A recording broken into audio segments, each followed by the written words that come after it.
जीजी, वो आ गई। Plastic covers? हाँ मेनका, इससे युवानी का प्लास्टिक गंदा भी नहीं होगा और उसे डिप्रेसिंग भी फील नहीं होगा। अरे सौम्या, यहाँ आओ ना, इधर बैठो, मुझे तुम्हें कुछ दिखाना है। ये देखो सौम्या, बच्चों के लिए कितने क्यूट प्लास्टिक कवर्स है ना? मुझे लगता है हमें युवानी के लिए एक ऑर्डर कर देना चाहिए। ये देख के उसे बहुत खुशी भी होगी और तुम देखो ना, इनमें कितने क्यूट कार्टून डिजाइन है। सी, हैव अ लुक। नाइस ना? पर प्लास्टिक कवर्स क्यों? क्योंकि सौम्या, प्लास्टिक कवर लगाने से प्लास्टिक का लुक भी अच्छा आता है और बच्चे बोर भी नहीं होते।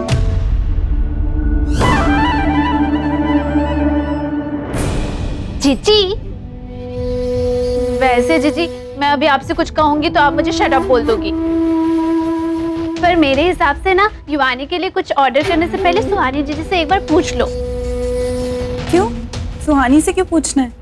अरे जीजी, आपने देखा नहीं सुहानी जीजी ने अभी अभी दादी से कैसे बात की? आपको भी अपनी बेइज्जती करवानी है क्या? इनका भाभी, इट्स बेटर कि हम सुहानी और दादी के बीच में ना पड़े। वैसे भी उन दोनों में वही तो, सुहानी जीजी की ना पुरानी आदत है, वो कहती कुछ है और करती वही है जो उन्हें करना है। पर सुहानी ने खुद मुझसे कहा है कि मैं युवानी की माँ हूँ, तो मैं उसे जैसे चाहे वैसे रख सकती हूँ। मुझे किसी से पूछने की जरूरत नहीं है। रैक्स भाभी, आप ये वाला कवर ऑर्डर कर दीजिए। ओके। अब वैसे सौम्या, तुम इस मेनका की बात पे ज्यादा ध्यान मत दिया कर, बहुत इरिटेटिंग हो जाती है कभी कभी। हाँ जीजी, कुछ तो शर्म कर लो, मैं आपके सामने बैठी हूँ और आप मेरे मुंह पे बुराई कर रही हो।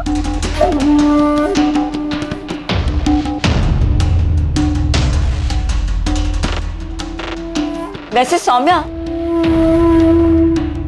मेनका भले इरिटेट करती हो, लेकिन एक बात उसने बिल्कुल सही कही। जब हम सब स्पा जा रहे थे तब मेनका ने दादी से शर्त लगाकर ये कहा था कि देख लेना, चाहे कुछ भी हो जाए, सुहानी कोई ना कोई बहाना बना के इस घर में रह ही जाएगी। हाँ देखो, आखिर वही हुआ।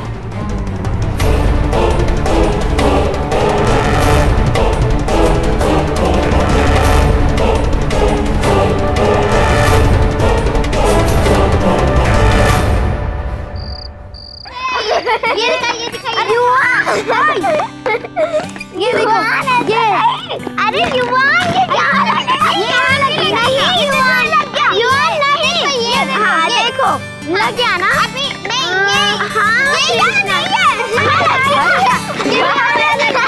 और बहुत खेल कूद कर लिया, अब युवानी को आराम करने दो, तुम लोग जाकर सो जाओ। जाओ। ओके मम्मा।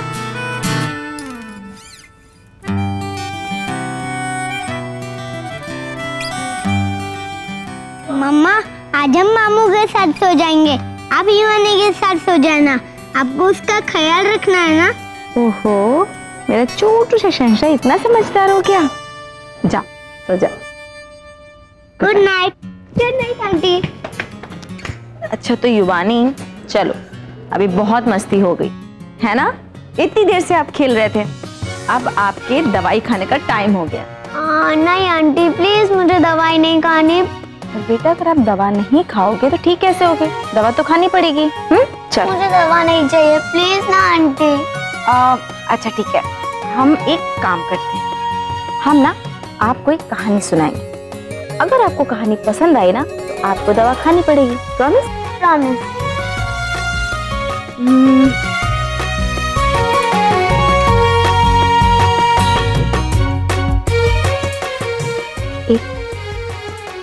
एक चिड़िया होती, उस चिड़िया का नाम होता है नीलपरी। नीलपरी एक बहुत बड़े से पेड़ पे रहती है, अपना एक सुंदर सा घोंसला बना के। वो घोंसला उसका घर होता है और उसका एक सपना होता है, उस घोंसले में वो अपने दो प्यारे प्यारे बच्चों को प्यार करे, उनका ध्यान रखे। जैसे मम्मा मुझसे और कृष्णा से प्यार करती हैं।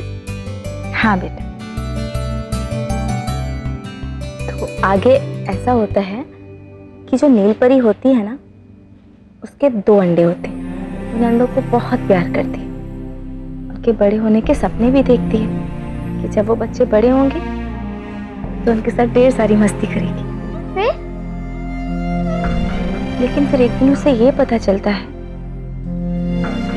कि एक अंडे में से तो बच्चा ही नहीं निकलेगा। फिर वो बहुत उदास हो जाती है, उसका किसी चीज में मन नहीं लगता। फिर वो सोचती है कि अगर वो उस घोंसले में रहेगी ना तो अपने दूसरे बच्चे को भी प्यार नहीं कर पाएगी। इसलिए वो अपने एक बच्चे को लेकर बहुत दूर चली जाती है। फिर उसके जाने के बाद उस पहले वाले अंडे में से एक बच्चा निकल आता है। फिर उस बच्चे को एक नई मम्मा मिल जाती है। लेकिन वो तो उसकी रियल मम्मा नहीं हुई ना, मम्मा तो रियल होती है। हाँ बेबी, लेकिन वो छोटू सा बेबी पर वो तो अकेला हो गया था ना, अकेले कैसे रह पाता। इसके लिए उसे नई मम्मा बर्ड मिल गई जो उसका बहुत ख्याल रखती। ये सुहानी क्या सिखा रही है युवानी को? पर बेबी बर्ड को पता होना चाहिए ना कि उसकी रियल मम्मा कौन सी होती है। आप पहले दवा खाओ। आपने प्रॉमिस किया था कहानी अच्छी लगी तो आप दवा खाओगे, है ना? ओके। जब हम सब स्पा जा रहे थे तब मेनका ने दादी से शर्त लगाकर ये कहा था कि देख लेना, चाहे कुछ भी हो जाए सुहानी कोई ना कोई बहाना बना के इस घर में रह ही जाए। सोमू को देख कर आते हैं, उसका भी युवानी के साथ रहने का मन कर रहा होगा। चलो अब हम कल बताएंगे कि न्यू मम्मा रियल मम्मा से कैसे अच्छी होती है।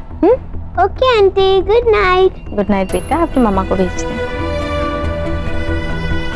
नीचे खिसको थोड़ा, नीचे आओ, आराम।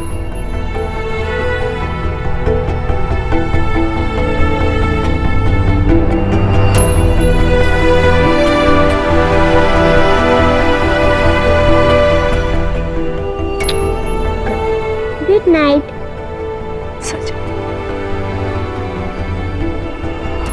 सुहानी कुछ अपने आप को ज्यादा ही होशियार समझ रही है। उससे कहो कि अपनी हद में रहे, वरना हम उसे 1 मिनट में घर से बाहर निकाल देंगे। जी आप इतना गुस्सा क्यों हो रही हैं? वो तो बस अपनी बेटी के लिए यहाँ रुकी है। उसे किसी के लिए रुकने की जरूरत नहीं है। युवानी को तो हम सब लोग संभाल लेंगे।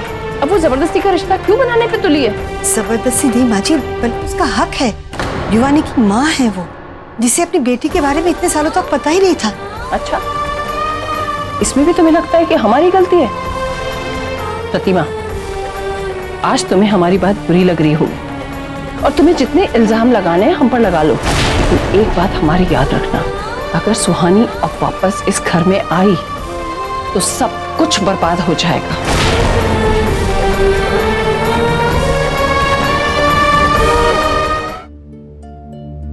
मम्मा, मैं युवानी को बहुत मिस कर रही हूँ।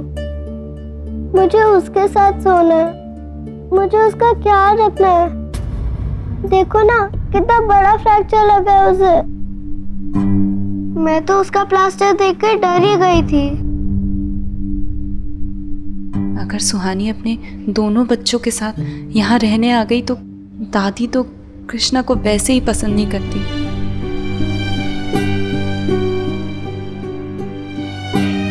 मामा, फिर मेरा क्या होगा?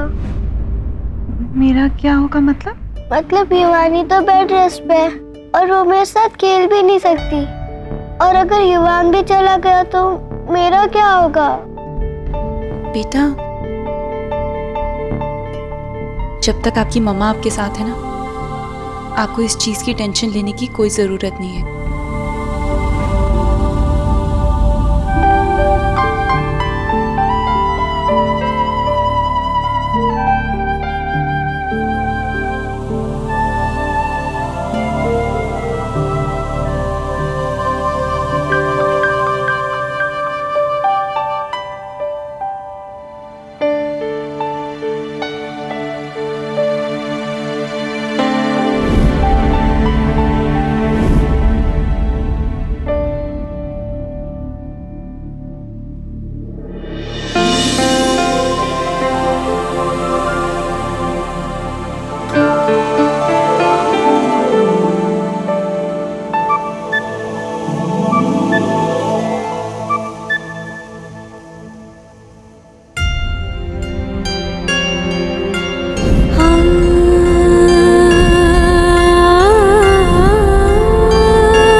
ये युवराज का साइड है, हम इस तरफ सोएं या नहीं?